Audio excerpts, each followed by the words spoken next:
Ensuite, ça, la loi de Rayleigh-Jeans, ça c'est très important, c'est lié au balbutiement de la mécanique quantique.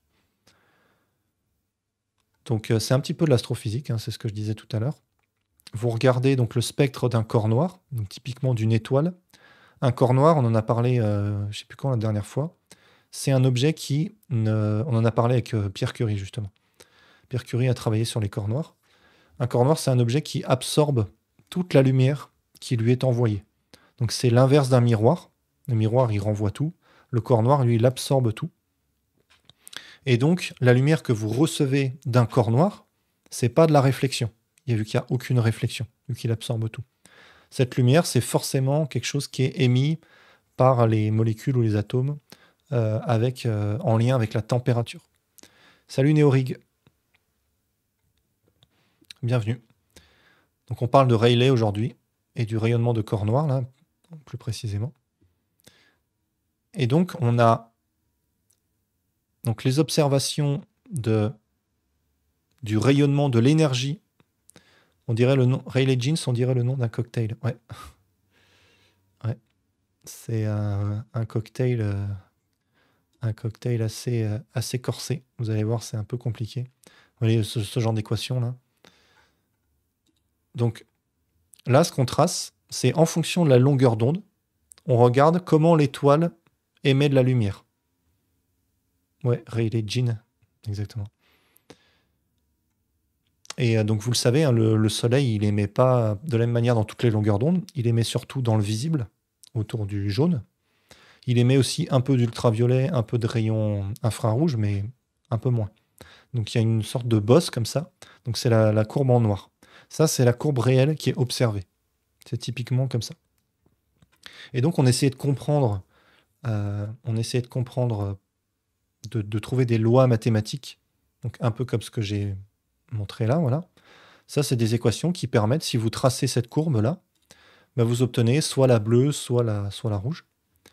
Et le problème, c'est qu'on avait donc la loi de Wien, on parlera de Wien aussi, il a eu le prix Nobel aussi. La loi de Wien, elle marche bien à gauche. Vous voyez, là, la courbe noire et la courbe rouge, elles sont confondues. À gauche, donc aux petites longueurs d'onde. Mais ça marche plus pour les grandes longueurs d'onde.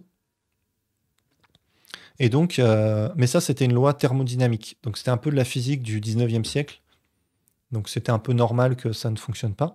Et Rayleigh, lui, ce qu'il a fait, c'est qu'il a utilisé une théorie un peu plus poussée qu'on appelle la physique statistique, qui explique la thermodynamique.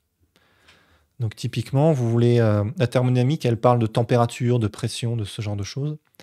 La physique statistique, elle va un peu plus loin. Elle va dire que la température, c'est pas juste un nombre comme ça qui caractérise le gaz, avec une sensation de chaleur ou quoi que ce soit. En fait, c'est que ça correspond précisément au niveau microscopique au mouvement des atomes. Et donc, plus les atomes sont agités, plus ils ont une vitesse importante, plus ça veut dire qu'il fait chaud, que la température est élevée. Donc, c'est ça la physique statistique, c'est plus précis. Et quand vous faites ça, vous obtenez la courbe en bleu. Donc là, c'est très très bien.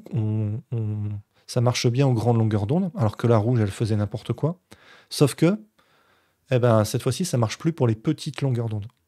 Et donc, tout ce qui est ultraviolet, là, eh ben, la loi de physique statistique, qui était la meilleure théorie qu'on avait à l'époque, elle fonctionnait plus. Et donc, c'était une catastrophe, et on a appelé ça la catastrophe ultraviolette. Donc, le fait que la courbe bleue, là, elle tende vers plus l'infini, au lieu de coller à la courbe noire qui est observée, c'était catastrophique.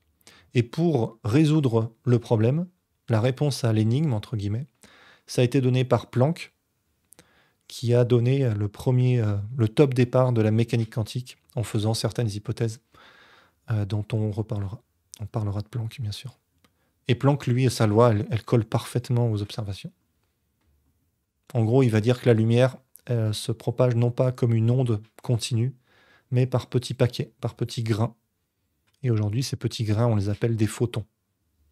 Voilà, c'est Planck qui a théorisé ça en premier. Voilà, donc Rayleigh-Jeans. Donc Rayleigh, il a fait encore des travaux importants là-dessus, de physique statistique, de thermodynamique, qui ont donné naissance à la mécanique quantique indirectement, quelques années après.